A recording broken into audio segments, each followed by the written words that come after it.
does that mean you don't take any of this seriously? Oh, no, absolutely not. There are some very serious issues here, in particular the IRS, where there was inexcusable conduct that needs to be fixed, and that's going to happen.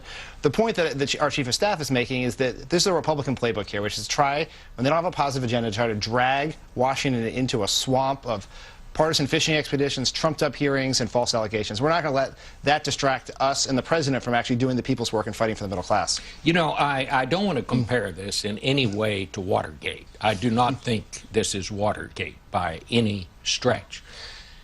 But you weren't born then, I would guess. But I have to tell you that is exactly the approach that the Nixon administration took. They said, these are all second-rate things. We don't have time for this. We have to devote our time to the people's business. You're taking exactly the same line that they did. No, as you were correct, I was not born then. But I will be very clear. The IRS, what happened to the IRS was inexcusable, and we have to do something about it. And so the president has appointed an acting commissioner who's a career public servant who served presidents of both parties, who's going to do a top-down review. We've got to make sure this never happened again. It was an incredible breach of the public's trust, and we have to repair that breach. No question about that. Well, if it is so important, the president, as I understand it, says he didn't find out about it until a couple of weeks ago.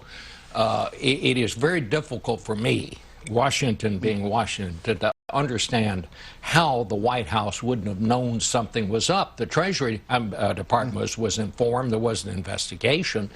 Capitol Hill committees were informed. There was an investigation. Are you trying to tell me that a wisp of this didn't get over to the White House during an election year, that there may be something going on over there at the IRS we ought to find out about? Yes, I'm telling you that. The first that the White House made aware of it was from the Treasury Department a few weeks ago. And not the details of what happened, not the results of the investigation, but that an independent investigation was about to conclude. And here's how we handle this, and this is how I think every administration tries to handle this, is you have a cardinal rule, which is you do nothing to interfere with an independent investigation, and you do nothing to offer the appearance of interfering in an investigation. So I feel like we handled this the appropriate way. Well, if the president was so upset about this when he found out about it, why did he wait 3 days to say anything? Because what we waited for were the facts. Up until Wednesday night was the first time we saw an actual report. I recognized that there were leaks from Capitol Hill. Parts of the report were leaked out to reporters.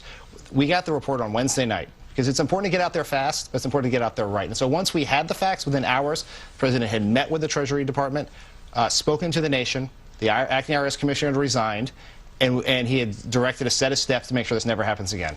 I'm sure you read the Washington Post this morning. The way they put it was this way. This is an example of the great paradox of the Obama presidency. Sometimes he uses the office as aggressively as anyone who has ever held it. Other times he seems unacquainted with the work of his own administration. Is this president out of touch? No, I think what would be an actual real scandal in Washington would be if the president had been involved or interfered in an IRS investigation or was happening to the Department of Justice. This was handled in the right way. The question, I think, is what happens when the problems come to light. Do you take decisive action to fix them? And that's what the president's doing. But, Mr. Pfeiffer, and I don't mean to be argumentative here, but the president is in charge of the executive branch of the government.